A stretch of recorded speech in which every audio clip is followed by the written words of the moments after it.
This is a video all about how I got Christmassy. I made some Christmas presents and decorations, and this is how I did it. Christmas present number one was a wreath for Robin, which I nearly stumbled over just then.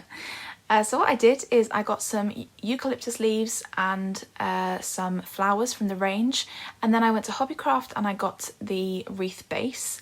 I used wire and hot glue to attach the flowers and the eucalyptus leaves and just arrange them nicely in this format here. Very pretty. Then I got this R from Hobbycraft as well and painted that with a sort of grey-white sort of paint because I knew that would fit with her colour scheme in her new bedroom.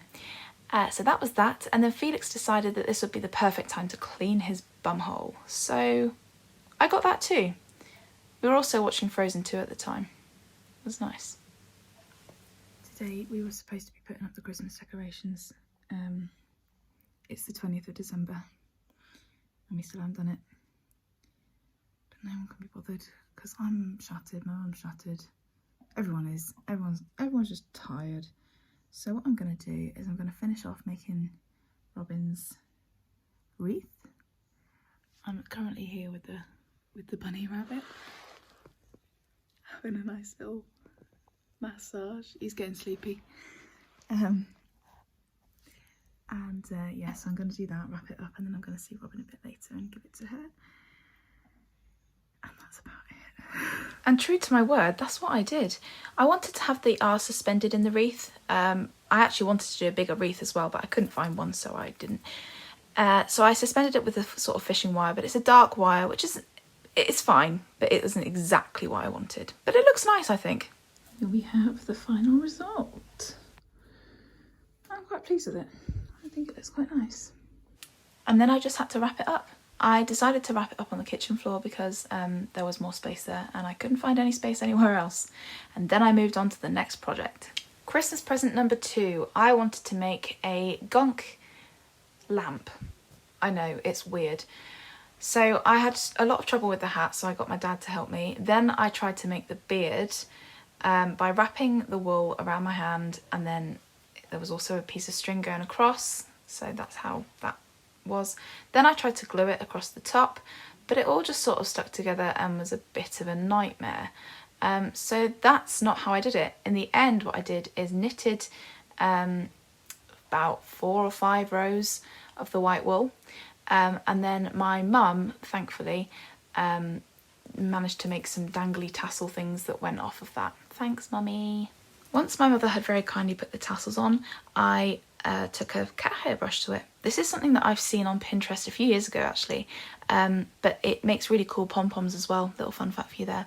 And it does work really well, but it accumulated a lot of wool in the cat hairbrush, as you can see there. You also can see that I am gluing that extra hair onto the lamp. I just thought, why waste it, you know? Tell you who really liked the smell of the glue, Felix. You might see him in a second. Now I can also hear you shouting and screaming, Daisy, why did you want to make a lamp that looks like a gonk? Well, I'll tell you for why now. Basically, Laura and I decided that for Christmas this year, we'd get each other something that begins with the letter of our name. And so I thought, Laura, lamp. And she loves gonks. So I did that. Then I made it some arms and legs, attached the beard to the hat, the arms and legs to the hat, attached the hat to the lamp. And then we got this, the finished. It doesn't actually flicker like that. It's just because the camera. It looks really cool, doesn't it? And I just used a pom-pom for the nose. But I really like it. And that's all that matters. Not whether she does, me. Now, I've done all this in a funny order, and I don't know what day this was, but we decided that it was probably time to put the Christmas decorations up. So me and my brothers did it together, and it was really jolly, splendid occasion. Charlie did all the lights, and I told him where to put them, and then I played with the cat. Oh. Oh. Broken.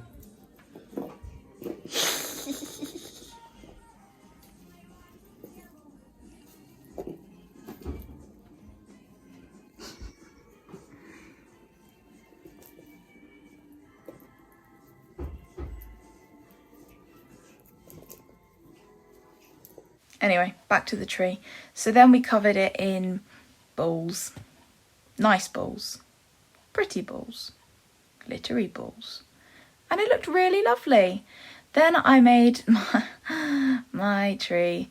I made the frame for this ages ago, and then it's got like fishing wire in it, and then you put the baubles on and blah blah blah. It is far more hassle than it's worth, and the Hoover hates it. But I kind of like it, you know, so I just did it. I had to actually hot glue the baubles to the wire, the fishing wire, because they kept moving. But this is the end result, and I think it looks really nice minimalist tree.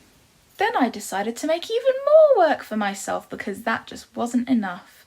So I made earrings for the first time in my life. Also, really funny, playing these back, I realised how ugly my concentration face is. But there we go. So I made them out of clay and used a snowflake sort of cutter. Then, like, just etched the initials for whoever it was into the snowflakes, and then painted in blue, dark blue, on those initials, and then sort of spread the blue out and sort of tried to make it a little gradient kind of thing. I don't know if it worked. Oh yeah, it did work. It did. And then I did the edges in glitter, and it was lovely. Then I put the metal bits on so that it could hook onto the hooky bits, and this is them. We've all had a bit of a shit year this year, and so my friends who I haven't seen, who live away, I posted them to them, and it's just a bit different. Then I felt kind of bad because I hadn't made my mum any, and she has to like the stuff I make her. So I made her some little daisy ones and some flower ones, and they were really cute. Time to do some wrapping. Now normally I would save this until this evening. This is Christmas Eve. I save it till this evening and I watch Elf and do it. However, I'm not going to do that this time. I'm going to watch Mandalorian and I'm going to do it now. And it's like 2 o'clock in the afternoon. So there's plenty to be getting on with. I only managed to get 2.5 presents wrapped because it was the season finale of Mandalorian, and oh my god. So I'm gonna watch something that I won't get so distracted by. Maybe Gavin and Stacey. I do love it. It was Gavin and Stacey, of course it was. It couldn't be anything else. I know every single word of, well, especially the first Christmas special, but I watched them both. In fact, I'm pretty sure the second one makes a small appearance in one of the next little bits, but this is me doing the wrapping, and it's just quite boring really. It's just me wrapping. And then I went on to paint the earrings. So I started with the daisies, did the yellow, and then I did the white petals as well, just to make sure. Then the next ones I did this little forget-me-not sort of colour. They actually look like Wedgwood. They're not. I made them. And then a little yellow centre, which I think is pretty cute. And then I had to do the little ones blue, as you can see there, and then add on the metal bits to make them dingly dangly. And this is what they ended up like. So I did the daisies for my mum and those blue ones, and then the extra ones were for Amy. And they're cute. Then I moved on and finished off doing the wrapping whilst watching Spider-Man this time. Or maybe this was Thor, I'm not sure. But I finished the wrapping anyway. So then the next thing that you're going to see is I moved on to making something for Laura and Tom. We decided that we were going to make something for each other. Now, I saw this on Pinterest years and years ago, and then my friend Lisa made one years ago as well. And I thought, well, we know how good I am at sticking Maltesers onto things. Let's try it. I decided to tip it upside down and then work my way up, which worked much better. And then also having the foil there really helped. So then I shoved it in the fridge to make sure it was set and then finished the rest of it. And that's what you can see here. Just using chocolate to stick the Maltesers on, it went much better this time, you'll be pleased to know. Then I melted up some white chocolate and poured that over the top, and then I went on a hunt. Oh, I don't know which ones to do. Let's go for that.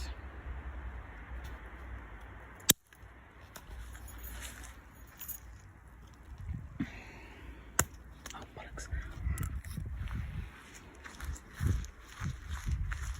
Ooh, this is where I fall down the slope.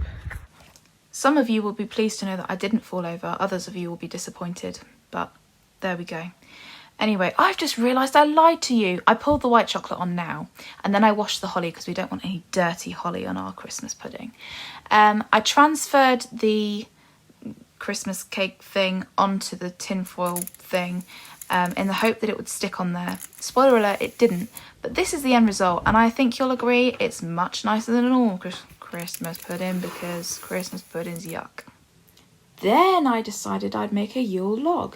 Now this was definitely after Christmas, but I just didn't have time to do it before. I would have done, but I just didn't have the time.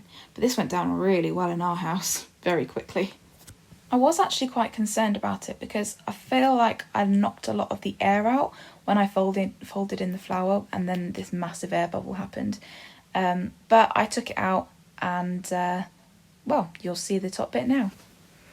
Basically, there was a lot of oven noise over this, so I'm going to voice over because I like the sound of my own voice.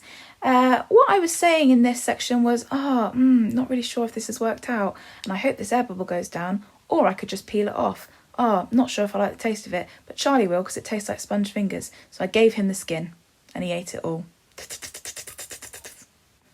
I squared off the end and rolled that bad boy up. The next day, I made some buttercream. I personally really like to use Bourneville chocolate powder. It just tastes amazing.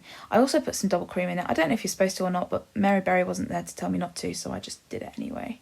Then I rolled it back up again with the buttercream inside, made the ends look neat, and then made a little bit so that they looked like a log shape.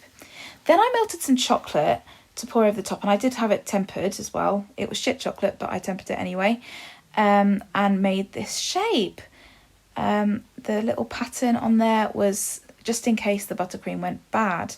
Then I let that set in the fridge, and then I put buttercream over the top of that. I know it's decadent, I know it's a lot, but it's Christmas, and like I say, no one is going to stop me, and it was fucking beaut. It was so good. And then I made the lines and covered it in snow, and yeah, this is the end result. It's pretty nice, really, isn't it? And it went down a treat. Everyone loved it. Then I chopped up my beautiful creation. I find it so sad having to do that, but it did taste amazing. And I kid you not, it was gone in one day. Like, I mean, it was only little in the first place, but it was real tasty. So well done me. Merry Christmas.